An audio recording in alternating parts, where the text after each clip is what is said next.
Okay, review of the urinary system, part 2 here. Let's take a look at transepithelial processes. What we're going to do is look at how in the world do you move materials from the filtrate back into the blood, so-called tubular reabsorption. Here is the very general story. The filtrate that was formed inside the glomerulus moves into the proximal convoluted tubule. This is where most tubular reabsorption takes place. The function of tubular reabsorption is to return 100% of the normal levels of chemicals to the blood. However, anything in excess, good or bad, is in essence going to be thrown away. That's what this process is all about. So, the filtrate contains the normal amounts and it contains the excess. The process is basically driven by a sodium-potassium pump that's located on the basolateral membrane. If we look at the simple cuboidal cells that make up the wall of the proximal convoluted tubule, those microvilli that are found next to the lumen are part of the luminal surface of the cell. And of course, anytime you find microvilli, that seems to imply that you're going to be absorbing materials. The sides and back of the cell are called the basolateral membrane, and they're uniquely different from the luminal membrane. The luminal membrane is where you'll be inviting things into the cytoplasm of the cell. The basolateral membrane is where you're going to allow things to escape, but in general, prevent them from coming back inside. Here's the story. On the luminal surface of the simple cuboidal cells, on the microvilli, there are integral proteins. These integral proteins are going to act like revolving doors. On the surface of these integral proteins, there are two binding sites.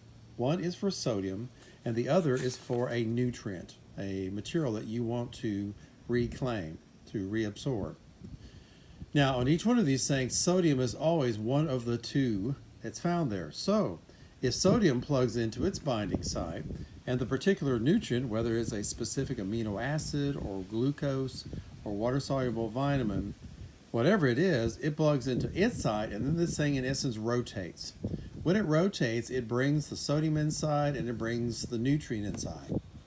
Now, when sodium begins to accumulate inside the cytoplasm of the cell, it is sort of like in the wrong place. Sodium is not a common component inside a cell. In the back right here, a sodium-potassium pump is going to pick the sodium from the inside of the cell and throw it outside. The basolateral membrane will not allow the sodium to diffuse back inside readily. Therefore, this thing is acting sort of like an exhaust fan, and it's getting the sodium out of the cell. By getting the sodium out of the cell, you provide a space for more sodium to come into the cell. So there's a kind of a drawing effect that's going on through the cell, and it's powered by this pump, sodium-potassium pump in the back.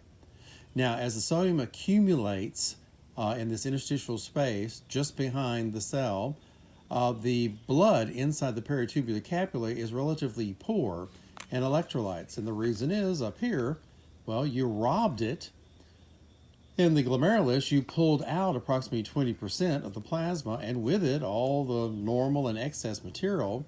The blood that went out the efferent arteriole and is coming up the other side right there is relatively poor in these materials. So, this is sodium poor blood coming around the corner.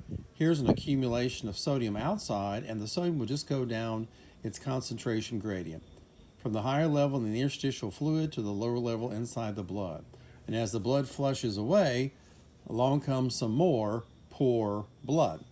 So the sodium is being vacuumed out the back and allowed to fall back inside the peritubular capillaries, inside the blood. The nutrients that got pulled inside of this too can diffuse out the back through the basolateral membrane. They will accumulate, and then according to a concentration gradient, they will diffuse into this poor blood that's coming by. Poor because we stole the solutes here inside the glomerulus. Now, also coming along, sort of following the sodium, is chlorine and water. Chlorine, because of its negative charge, tends to follow the positive charge of sodium. And sodium and chlorine just seem to be running buddies of each other.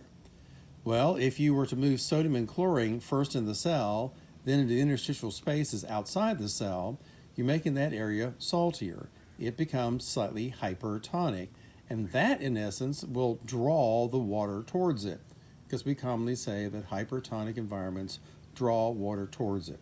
So the chlorine and the water are coming across for free. No pumps, no pores to speak of. Now, an unusual part of the storyline is something called solvent drag. Because you have materials that seem to be sort of drifting across the cells, every once in a while something that you don't want to pick up gets caught up in the current. And that explains why approximately 50% of the urea that you filter out of the blood gets accidentally reabsorbed into the blood.